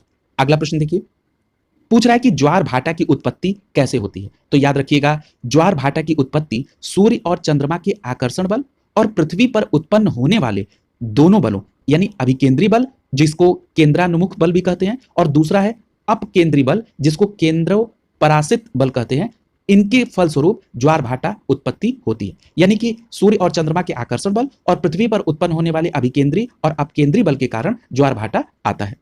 अगला प्रश्न देखिए, यहां पर विश्व के 10 महत्वपूर्ण गहरे गर्त दिए गए हैं और यह बताया गया है कि यह किस महासागर में है। पहला नाम है मेरियाना गर्त, यह सबसे गहरा गर्त है जो कि प्रशांत महासागर में। अगला है टोंगा गर्त जो कि प्रशांत महासागर में है। अगला है फिलीपींस गर्त जो कि प्रशांत महासागर में है। चौथे नंबर पे कुरिल कमचटका गर्त, यह भी प्रशांत महासागर में है। अगला है कर्मा डेक गर्त, यह कहां पर है? प्रशांत महासागर में। ईजू बोनिन गर्त प्रशांत महासागर में। जापान गर्त प्रशांत महासागर में। प्यूर्टोरिको गर्त अटलांटिक महासागर में। याद रखेंगे, प्यूर्टोरिको गर्त कहां पर है? अटलांटिक महासागर में। दक्षिणी सैंडविच गर्त अटलांटिक महासागर में। अटाकामा प्रशांत महासागर में। ठीक है, तो याद रखेंगे इनको। अगला देखिए, पूछ रहा है कि पृथ्वी पर प्रत्येक कितने घंटे में 2 बार ज्वार और 2 बार भाटा आता है? तो याद रखिएगा, पृथ्वी पर प्रत्येक 24 घंटे में 2 बार ज्वार और 2 बार भाटा का अनुभव होता है। अगला प्रश्न देखिए, पूछ रहा है कि बृहद ज्वार भाटा कब आता है? तो याद रखिएगा, पूर्णिमा व अमावस्या के दिन महासागर में बृहद ज्वार भाटा आता है। और यदि पूछा जाए कि लघु ज्वार भाटा, तब आपका जवाब होगा कृष्ण पक्ष और शुक्ल पक्ष के सप्तमी और अष्टमी को लघु ज्वार भाटा आता है। अगला प्रश्न देखिए, पूछ रहा है कि चंद्रमा की ज्वारोत्पादक शक्ति सूर्य की तुलना में कितने गुना अधिक है? तो याद रखिएगा, 2.17 गुना अधिक है चंद्रमा की ज्वारोत्पादन शक्ति सूर्य की तुलना में। अगला प्रश्न देखिए, पूछ रहा है कि मेरियाना या चैलेंजर गर्त कहां पर है? तो अभी आपने पढ़ा था मेरियाना गर्त कहां पर है? प्रशांत महासागर में, और इसे चैलेंजर गर्त के नाम से भी जाना जाता है। और यदि पूछा जाए कि बिल्कुल एग्जैक्ट, तब आपका जवाब होगा कि प्रशांत महासागर में मैरियाना द्वीप के पूर्वी भाग पर चाप के आकार में फैला है। अगला प्रश्न देखिए, पूछ रहा है कि चैलेंजर गर्त अर्थात मेरियाना गर्त की अनुमानित गहराई कितनी? तब आपका जवाब क्या होगा? 11,033 मीटर गहराई है किसकी? चैलेंजर अर्थात मेरियाना गर्त की। अगला प्रश्न पूछ रहा है कि विश्व का सबसे गहरा गर्त कौन सा है? देखिए, आप मेरियाना गर्त के नाम से प्रचलित हैं, मतलब आप उससे ज्यादा फेमिलियर हैं, लेकिन चैलेंजर गर्त दे दिया तब आपको थोड़ा सा असहज महसूस हो सकता है। इसलिए आप जब भी चैलेंजर नाम आए तब आप मेरियाना का भी नाम इंक्लूड करके याद करिए, और जब मेरियाना लिखा है तो चैलेंजर नाम भी। यानी विश्व का सबसे गहरा गर्त कौन सा है? चैलेंजर या मेरियाना गर्त। अगला प्रश्न देखिए, पूछ रहा है कि कोरल रीफ कहां पर है? तो याद रखिएगा, कोरल रीफ या जिसको जीवाश्म पट्टी कहते हैं, यह सर्वाधिक कर्क और मकर रेखा के मध्य स्थित स्थलों के पूर्वी एवं पश्चिमी तटों क्षेत्रों में पाई जाती है। अगला प्रश्न देखिए, पूछ रहा है कि सबसे बड़ी कोरल रीफ कहां पर है? तो याद रखिएगा, ऑस्ट्रेलिया की ग्रेट बैरियर रीफ सबसे बड़ी कोरल रीफ है। अगला प्रश्न देखिए, पूछ रहा है विश्व की सबसे बड़ी प्रवाल रोधिका, तो वही प्रश्न है, तो याद हो आपका जवाब क्या होगा? ग्रेट बैरियर रीफ विश्व की सबसे बड़ी प्रवाल रोधिका है।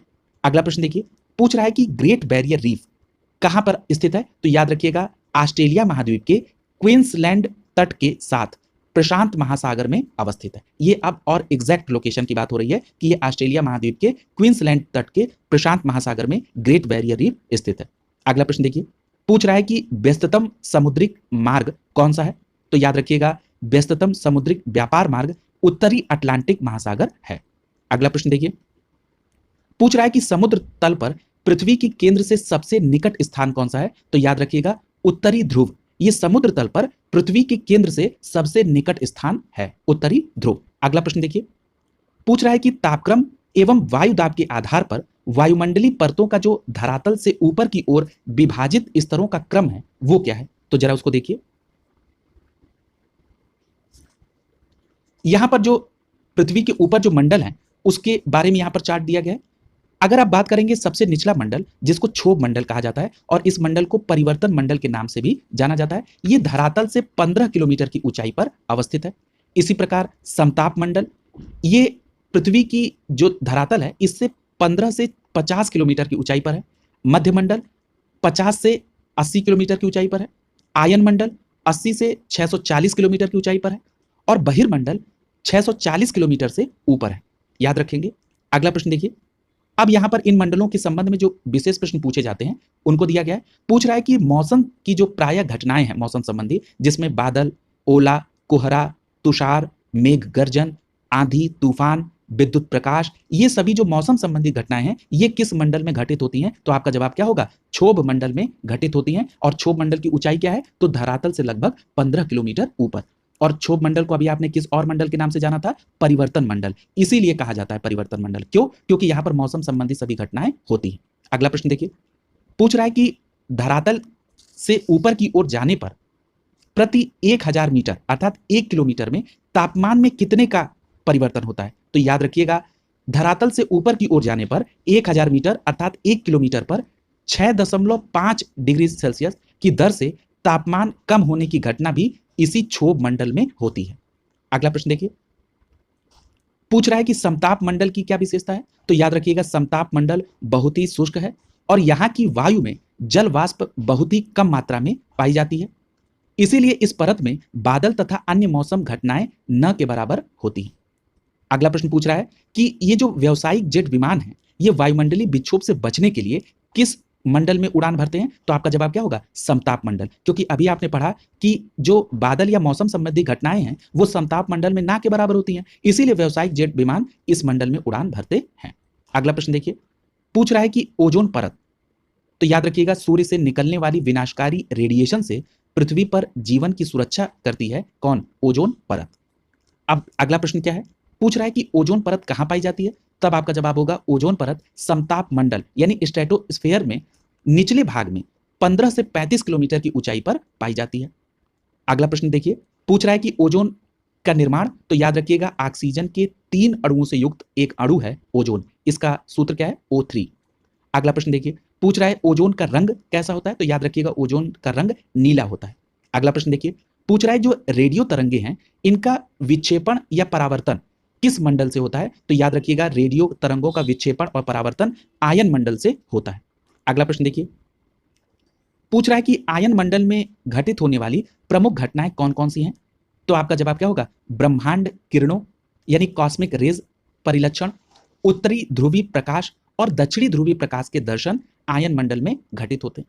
अगला प्रश्न देखिए, पूछ रहा है सौर्यिक ऊर्जा को क्या कहते हैं? तो इसको सूर्यताप कहते हैं, यानी जो सूर्य से ऊर्जा प्राप्त होती है इसको सूर्यताप कहते हैं। अगला प्रश्न काफी महत्वपूर्ण है, पूछ रहा है कि सूर्य से जो ऊर्जा विकृत होती है उसे किस प्रकार की तरंग कहते हैं? तो उसे लघु तरंग सौरिक विकिरण कहा जाता है। और एक बात याद रखिएगा कि जो पृथ्वी द्वारा होने वाले विकिरण है उसको दीर्घ तरंग के रूप में जाना जाता है, यानी इसे दीर्घ तरंग धरातली विकिरण या पार्थिव विकिरण कहा जाता है। ठीक है, तो याद रखेंगे कि जो सूर्य से ऊर्जा विकृत होती है उसे लघु तरंग सौरिक विकिरण और जो पृथ्वी से ऊर्जा होती है विमुक्त उसे दीर्घ तरंग धरातली विकिरण कहा जाता है। यहां पर एक बात और याद रखिएगा कि वायुमंडल को गर्म रखने के लिए कौन से विकिरण जिम्मेदार है? तो दीर्घ तरंग विकिरण प्रमुख जिम्मेदार है वायुमंडल को गर्म रखने के लिए। अगला प्रश्न पूछ रहा है कि अटलांटिक महासागर में किस महासागर की अपेक्षा अधिक तापांतर पाया जाता है? तो याद रखिएगा अटलांटिक महासागर में प्रशांत महासागर की अपेक्षा अधिक तापांतर पाया जाता है। अगला प्रश्न है टॉर्नेडो क्या है? तो आपका जवाब क्या होगा? उष्णकटिबंधीय चक्रवात है। अगला प्रश्न है कि टार्नेडो कहां पर आते हैं, तो याद रखिएगा टार्नेडो समस्त उष्ण और उपोष्ण कटिबंधीय क्षेत्रों में आते हैं। अभी आपने पढ़ा था कि टार्नेडो उष्ण कटिबंधीय चक्रवात है, लेकिन याद रखिएगा टार्नेडो समस्त उष्ण और उपोष्ण कटिबंधीय क्षेत्रों में आते हैं। अगला प्रश्न देखिए, पूछ रहा है कि टार्नेडो प्रवण क्षेत्र कौन सा है, तब आपका जवाब होगा कैरेबियन सागर और अमेरिकी क्षेत्र, ये प्रमुख टार्नेडो प्रवण क्षेत्र है। अगला प्रश्न देखिए, पूछ रहा है कि टार्नेडो प्रभावित बृहद मैदानी भाग को किस नाम से जाना जाता है, तो याद रखिएगा टार्नेडो प्रभावित बृहद मैदानी भाग को टार्नेडो एली के नाम से जाना जाता है। अगला प्रश्न देखिए, पूछ रहा है कि किस स्केल का प्रयोग टार्नेडो की तीव्रता को मापने के लिए किया जाता है, तो याद रखिएगा फुजीटा स्केल का प्रयोग टार्नेडो की तीव्रता को मापने के लिए किया जाता है। कौन सा स्केल? फुजीटा। अगला प्रश्न देखिए, पूछ रहा है कि वर्षा स्तरीय बादल जो है ये कहां स्थित होते हैं, तो याद रखिएगा वर्षा स्तरीय बादल जो है ये धरातल से अधिक नजदीक पाए जाते हैं। और याद रखिएगा जो काले रंग के वर्षा स्तरीय घने बादल होते हैं ये किसी भी प्रकार के हो सकते हैं। अगला प्रश्न देखिए, यदि पूछा जाए कि कौन से बादल सर्वाधिक ऊंचाई के बादल हैं, तब आपका जवाब होगा पच्छाव स्तरीय बादल सर्वाधिक अधिक के ऊंचाई के बादल हैं। और अभी आपने पढ़ा कि वर्षा स्तरीय बादल ये धरातल के सबसे नजदीक है। अगला प्रश्न देखिए, पूछ रहा है कि धरातल पर प्रवाहित हवाओं की दिशा किसके द्वारा निर्धारित होती है, तो याद रखिएगा वायुदाब तथा पृथ्वी की घूर्णन गति के द्वारा धरातल पर प्रवाहित होने वाली हवाओं की दिशा निर्धारित होती है। अगला प्रश्न पूछ रहा है कि किस बल के कारण हवाओं की दिशा में विक्षेप हो जाता है, तो आपका जवाब क्या होगा? विक्षेपण बल के कारण। ये जो विक्षेपक बल है ये पृथ्वी की अच्छी गति के कारण उत्पन्न होता है और इसके प्रभाव से हवाओं की दिशा में विक्षेप हो जाता है। अगला प्रश्न देखिए, पूछ रहा है कि विक्षेपक बल की खोज किसके द्वारा की गई थी, तो आपका जवाब होगा विक्षेपक बल की खोज जीजी कोरियोलिसिस के द्वारा की गई थी, इसीलिए इसको कोरियोलिसिस बल भी कहा जाता है। अगला प्रश्न देखिए, पूछ रहा है कि फेरल का नियम क्या कहता है, तो याद रखिएगा फेरल के नियमानुसार हवाएं उत्तरी गोलार्ध में दाहिनी ओर और दक्षिणी गोलार्ध में बाईं ओर मुड़ जाती हैं। यानी अगर पूछा जाए कि उत्तरी गोलार्ध में हवाएं दाहिनी ओर और दक्षिणी गोलार्ध में हवाएं बाईं ओर मुड़ जाती हैं, किस नियमानुसार, तब आपका जवाब होगा फेरल के नियमानुसार। अगला प्रश्न देखिए, पूछ रहा है कि सामान्यतः उत्तरी गोलार्ध का जो पवन प्रतिरूप है वो किधर है, तो अभी आपने पढ़ा दक्षिणावर्त, और जो दक्षिणी गोलार्ध में पवन का प्रतिरूप है वो वामावर्त है, और किस नियम के अनुसार? फेरल के नियमानुसार। अगला प्रश्न देखिए, पूछ रहा है कि तूफानी चालिसा ये क्या है, तो याद रखिएगा तूफानी चालिसा जो है ये पछुआ पवनें होती हैं जो केवल 40 से 50 अंश अक्षांशों के मध्य दक्षिण गोलार्ध में मुख्यतः दक्षिण हिंद महासागर क्षेत्र में प्रवाहित होती हैं। यह प्रश्न बहुत बार पूछता है, मैं फिर रिपीट कर दे रहा हूं कि तूफानी चालिसा पछुआ हवाएं होती हैं जो केवल 40 अंश से 50 अंश अक्षांशों पर दक्षिण गोलार्ध में मुख्यतः दक्षिण हिंद महासागर क्षेत्र में प्रवाहित होती हैं। अगला प्रश्न देखिए, पूछ रहा है कि प्रचंडता के कारण इनको क्या कहा जाता है, तो प्रचंडता के कारण इनको गरजती चालिसा या लंबी चालिसा भी कहा जाता है, तूफानी चालिसा को। अगला प्रश्न देखिए, पूछ रहा है कि न्यूजीलैंड की एकमात्र राजधानी है जो इन गरजती चालिसाओं हवाओं के मार्ग में पड़ती है, तो आपका जवाब क्या होगा? वेलिंगटन। यानी वेलिंगटन एकमात्र राजधानी है जो कि इन गरजती चालिसाओं के हवाओं के मार्ग में पड़ती है। अगला प्रश्न देखिए, पूछ रहा है कि भूमध्य सागर कितने अक्षांश के मध्य स्थित है, तब आपका जवाब होगा कि भूमध्य सागर लगभग 30 अंश से 40 अंश अक्षांशों के मध्य स्थित है। अगला प्रश्न देखिए, पूछ रहा है कि भूमध्य सागर किस वायुदाब की पेटी के अंतर्गत आता है, तब आपका जवाब होगा उपोष्ण उच्च वायुदाब पेटी के अंतर्गत भूमध्य सागर आता है।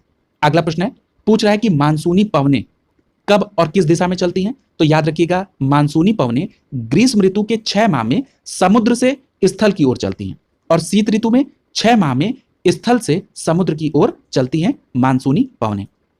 अगला प्रश्न देखिए, पूछ रहा है कि आल्पस पर्वत के दक्षिणी ढाल के ऊपर चढ़कर उत्तरी ढाल के सहारे नीचे उतरती गर्म और शुष्क हवा को क्या कहते हैं, तो उसको कहते हैं फॉन।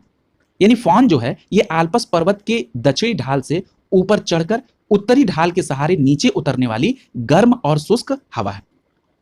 अगला प्रश्न है कि फॉन का सर्वाधिक प्रभाव कहां पर है, तब आपका जवाब होगा स्विट्जरलैंड में फॉन का सर्वाधिक प्रभाव है और इसके प्रभाव से बर्फ पिघल जाती है। क्यों? क्योंकि ये गर्म और शुष्क हवा है। अगला प्रश्न देखिए, पूछ रहा है सिमूम, ये जो सिमूम है ये अरब रेगिस्तान में चलने वाली शुष्क हवा है। अगला प्रश्न देखिए, पूछ रहा है कि सांता आना ये कहाँ की स्थलीय हवा है? तो याद रखिएगा सांता आना दक्षिणी कैलिफोर्निया में चलने वाली स्थानीय हवा है। अगला प्रश्न देखिए, पूछ रहा है कि सिराको ये कहाँ प्रवाहित होती है? तो याद रखिएगा सिराको सहारा मरुस्थल से उत्तर पूर्व दिशा में भूमध्य सागर की ओर चलकर सिसिली यानी जो इटली में है, स्पेन आदि यूरोपीय क्षेत्रों यानी देशों में प्रविष्ट होती है। अगला प्रश्न देखिए,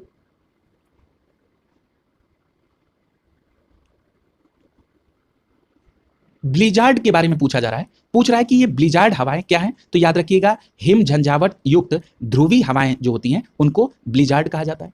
अब प्रश्न पूछ रहा है कि ब्लिजार्ड का प्रवाह क्षेत्र का कहां पर है? तब आपका जवाब होगा दक्षिणी ध्रुवीय क्षेत्र साइबेरिया, कनाडा और संयुक्त राज्य अमेरिका में ब्लिजार्ड का प्रवाह होता है।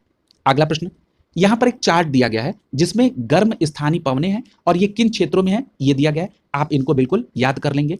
चिनूक ये संयुक्त राज्य अमेरिका और कनाडा में गर्म स्थानीय पवनें हैं। फॉन यूरोप में। सांता आना कैलिफोर्निया संयुक्त राज्य अमेरिका में। लू ये उत्तरी भारत और पाकिस्तान में। ब्लैक रोलर ये संयुक्त राज्य अमेरिका में। नार्वेस्टर नार्वेस्टर न्यूजीलैंड यानी, और एक बात और याद रखिएगा, इस प्रकार की पवन भारत और बांग्लादेश में भी चलती हैं। यहां इसे काल बैसाखी के नाम से जाना जाता है और न्यूजीलैंड में किस नाम से जाना जाता है? नार्वेस्टर के नाम से। अगला है यामो ये जापान में है। खमसिन मिस्र में। ब्रिकफील्डर ऑस्ट्रेलिया में। सामल इराक में और गिबली ये लीबिया में पाई जाने वाली गर्म स्थानीय पवनें हैं। अगला जो चार्ट है ये ठंडी स्थानीय पवनों का है और इसमें जो सबसे पहली पवन है वो है पुर्गा। पुर्गा कहां पर है? टुंड्रा प्रदेश रूस में। वाइज पवन फ्रांस और स्विट्जरलैंड में। लेवेंटर स्पेन में। पैम्पेरो ये दक्षिणी अमेरिका का पंपाज क्षेत्र है। बुरान ये साइबेरिया की अत्यंत सर्द हवा है। मिस्ट्रल ये स्पेन और फ्रांस में है। बोरा ये एड्रियाटिक सागर के तट पर बोरा नामक ठंडी स्थानीय पवन प्रवाहित होती है। याद रखेंगे इनको। अगला देखिए, पूछ रहा है कि जलवायु को निर्धारित करने के लिए प्रमुख कारक कौन है? तो याद रखिएगा अक्षांश जलवायु को निर्धारित करने वाला मुख्य कारक है।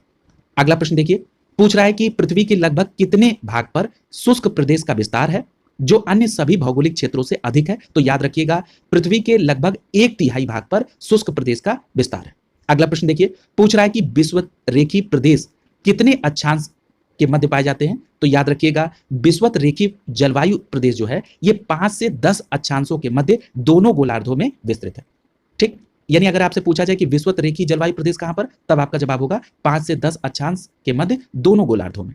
अगला है विषुवतरेखी जलवायु प्रदेश की विशेषता क्या है? तो वर्ष भर समान उच्च ताप होगा और वर्ष भर समान उच्च वर्षा। एक प्रश्न के एक्सप्लेनेशन में मैंने आपको ये बात बताई भी थी, ये बात यहां पर पुनः आपको रिवाइज हो जाएगी।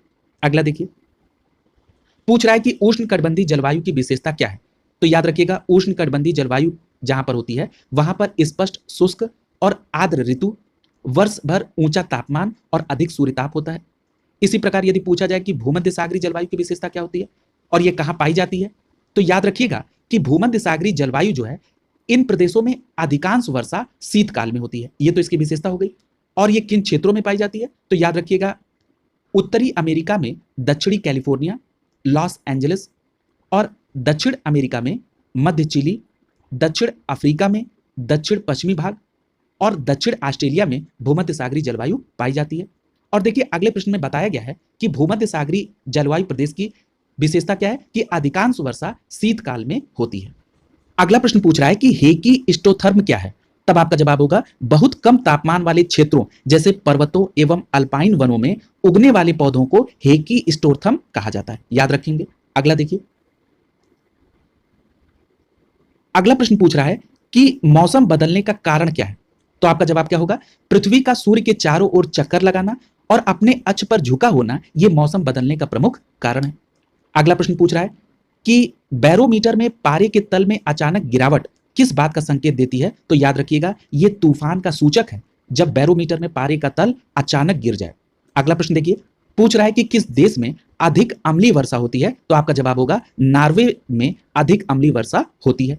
अगला प्रश्न देखिए, पूछ रहा है कि टाइफून नामक चक्रवात कहां पर अधिक आता है? तो याद रखिएगा चीन सागर जो है यह टाइफून नामक चक्रवात से अधिक प्रभावित होता है। अगला प्रश्न देखिए, पूछ रहा है कि विली विली ये कैसा चक्रवात है और कहां पर आता है? तो याद रखिएगा विली विली चक्रवात जो है ये उष्णकटिबंधीय चक्रवात है और दूसरी बात ये ऑस्ट्रेलिया में चलने वाला उष्णकटिबंधीय चक्रवात है विली विली। अगला प्रश्न देखिए, पूछ रहा है कि संसार का आर्द्रतम स्थान कौन सा है? तो आपका सही जवाब क्या होगा? मासिन राम, जो कि मेघालय में है। यहां सर्वाधिक वर्षा होती है, इसलिए यह संसार का आर्द्रतम स्थान है।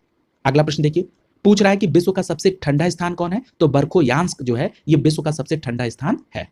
अगला प्रश्न देखिए, पूछ रहा है कि भारत में कौन सी जनजातियां ऋतु प्रवास करती हैं? तो आपका जवाब क्या होगा? भारत में गद्दी, बकरवाल, भोटिया ये सभी जनजातियां ऋतु प्रवास करती हैं। अगला प्रश्न देखिए, यहां पर पिग्मी जनजाति के बारे में बताया जा रहा है कि पिग्मी जनजाति विषुवत रेखीय अफ्रीका के कांगो बेसिन के वर्षा वनों में रहने वाली जनजाति है। कहां पर रहती है? विषुवत रेखीय अफ्रीका के कांगो बेसिन के वर्षा वनों में रहती है पिग्मी जनजाति। अगला प्रश्न है, पूछ रहा है कि सिंगापुर में कौन सी भारत की एक प्रमुख भाषा बोली जाती है? तो याद रखिएगा तमिल भाषा जो है यह सिंगापुर में एक प्रमुख भाषा है। अगला प्रश्न है, पूछ रहा है कि खासी किस समूह की भाषा है? तो याद रखिएगा आस्ट्रिक समूह की भाषा है खासी। अगला प्रश्न देखिए, पूछ रहा है कि रोबस्टा क्या चाहिए? तो याद रखिएगा रोबस्टा कॉफी की एक प्रजाति है। अगला प्रश्न देखिए, पूछ रहा है कि सेब की खेती किस जलवायु क्षेत्र में होती है? तो याद रखिएगा उपोष्ण और शीतोष्ण कटिबंधीय जलवायु क्षेत्र में सेब की खेती होती है। अगला प्रश्न देखिए, पूछ रहा है कि एले क्रॉपिंग के अंतर्गत कौन सी फसल? तो याद रखिएगा एले क्रॉपिंग के अंतर्गत फसलों को रोपण किए गए पेड़ों की कतारों के बीच के स्थान में उगाया जाता है। अगला प्रश्न देखिए, पूछ रहा है कि अंतः फसली कृषि क्या है?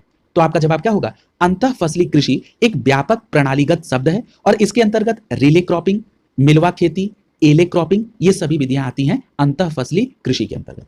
अगला प्रश्न देखिए, पूछ रहा है कि पौधों के विकास के लिए परम आवश्यक तत्व कौन सा है? तो आपका जवाब होगा नाइट्रोजन। नाइट्रोजन पौधों के विकास के लिए परम आवश्यक तत्व है और जो नाइट्रोजन है ये पौधों की कोशिका और ऊतकों के निर्माण के लिए आवश्यक होता है। अगला प्रश्न देखिए, पूछ रहा है कि नाइट्रोजन की कमी हो जाए तो क्या होगा? तो याद रखिएगा नाइट्रोजन की कमी से पौधों का विकास अवरुद्ध हो जाता है और पत्तियां मुरझा जाती हैं और पीली पड़ जाती हैं। तो कई बार प्रश्न पूछता है कि पत्तियां पीली पड़ जाती हैं, ये किस तत्व की कमी का संकेत है? तो आपका जवाब होगा नाइट्रोजन। अगला प्रश्न देखिए, पूछ रहा है कि जैव उर्वरक के तौर पर किसका प्रयोग किया जाता है? तो याद रखिएगा जैव उर्वरक के तौर पर राइजोबियम, एजोटोबैक्टर, एजोस्पिरिलम और नील हरित शैवाल का प्रयोग लंबे समय से जैव उर्वरक के तौर पर हो रहा है। अगला प्रश्न है, पूछ रहा है कि नील हरित शैवाल का संबंध किससे है? तो याद रखिएगा नील हरित शैवाल का संबंध साइनोबैक्टीरिया जेनस नॉस्टॉक या एनाबीना या टॉलीपोथ्रिक्स या ओलोसिरा से नील हरित शैवाल का संबंध है। एक बार और जान लीजिए, नील हरित शैवाल का संबंध किससे है? साइनोबैक्टीरिया जेनस नॉस्टॉक एनाबीना या टॉलीपोथ्रिक्स या ओलोसिरा से नील हरित शैवाल का संबंध है।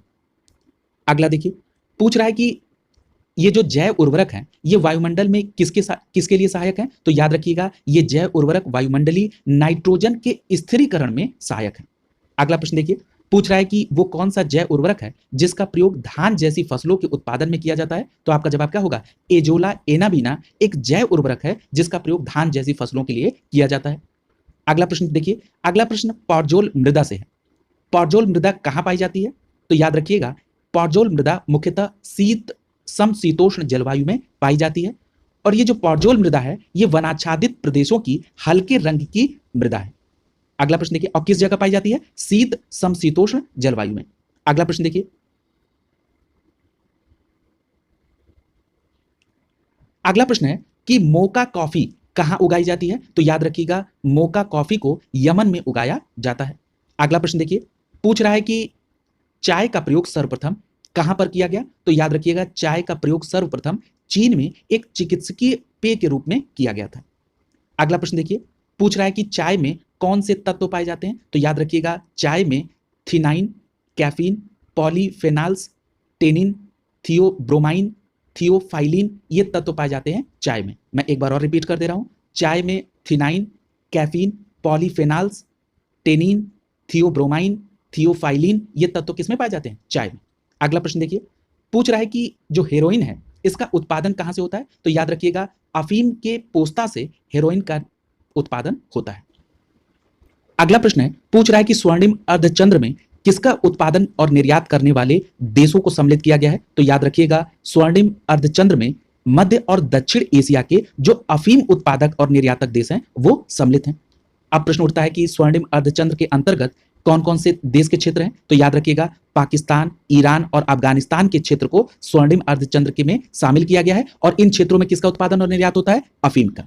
अगला प्रश्न देखिए, पूछ रहा है कि विश्व में प्रथम बार अमेरिका के किस कृषि वैज्ञानिक ने मैक्सिको में उच्च उपज किस्म के बीज को विकसित किया था? तो उनका नाम है नॉर्मन ई बोरलॉग। अगला प्रश्न देखिए, पूछ रहा है कि शहतूश ये क्या है? तो याद रखिएगा शहतूश एक विशेष प्रकार का गर्म ऊनी शॉल है जो कि तिब्बत एंटीलोप या चीरू वाले बालों से तैयार होता है। यानी शहतूश क्या है? एक प्रकार का गर्म ऊनी शॉल है और इसका निर्माण किससे होता है? तो तिब्बत एंटीलोप या चीरू के बालों से इसको तैयार किया जाता है। अब प्रश्न उठता है कि चीरू कहां पाया जाता है? तो याद रखिएगा भारत में चीरू केंद्र शासित प्रदेश लद्दाख में पाया जाता है। अगला प्रश्न देखिए, अगला प्रश्न टाइम जोन नामक टॉपिक से है। इसमें जो सबसे पहला है पूछ रहा है कि किस क्षेत्र का समय जीएमटी के समान है? तो याद रखिएगा अर्का, डबलिन और लिस्बन का समय जीएमटी के समान है। अगला प्रश्न है पूछ रहा है कि तिथि निर्धारक रेखा पर ग्रीनविच से कितने का अंतर है? तो याद रखिएगा तिथि निर्धारक रेखा पर ग्रीनविच से 12 घंटे का अंतर है। अगला प्रश्न है पूछ रहा है कि तिथि निर्धारक रेखा कितने डिग्री देशांतर रेखा को कहते हैं? तो याद रखिएगा 180 डिग्री देशांतर रेखा पर स्थित है तिथि निर्धारक रेखा और इसी तिथि निर्धारक रेखा पर ग्रीनविच से 12 घंटे का अंतर है। अगला प्रश्न देखिए, पूछ रहा है कि किसी जहाज को सबसे कम समय में एक स्थान से दूसरे स्थान तक जाने के लिए किसका मार्ग बनाना पड़ता है? तो देशांतर को मार्ग बनाना पड़ता है। अगला प्रश्न देखिए, पूछ रहा है कि किस दिन उत्तरी गोलार्ध में दोपहर को आपकी छाया सबसे छोटी होगी? तो याद रखिएगा 21 जून को उत्तरी गोलार्ध में दोपहर के समय आपकी छाया सबसे छोटी होगी। 21 जून को सबसे छोटी छाया क्यों होगी? क्योंकि 21 जून को ही कर्क रेखा पर सूर्य लंबवत चमकता है। इस प्रकार आपका आज विश्व का भौतिक भूगोल और विश्व का राजनीतिक भूगोल दोनों टॉपिक कंप्लीट हो गया है। अब विश्व के भूगोल में विविध के प्रश्न बचे हैं और साथ ही साथ जो आपकी प्रश्नोत्तरी है ये बची है, ये अगली क्लास में कंप्लीट करा दिया जाएगा। यानी अगली क्लास में विश्व का भूगोल कंप्लीट हो जाएगा। जो भी निरंतर क्लासेस आपको मिलती जा रही हैं आप उनको प्रतिदिन कंप्लीट करते रहें। त्योहार और विभिन्न समारोह का सिलसिला अब प्रारंभ हो जाएगा। आपके जीवन में त्योहार आपकी सफलता लाएगी, ये कटु सत्य है। मैं ये नहीं कह रहा हूं कि आप त्योहारों को सेलिब्रेट ना करें, त्योहारों को सेलिब्रेट करें और ये संकल्प लें कि हमें अपनी सफलता को बहुत जल्द हासिल कर लेना है।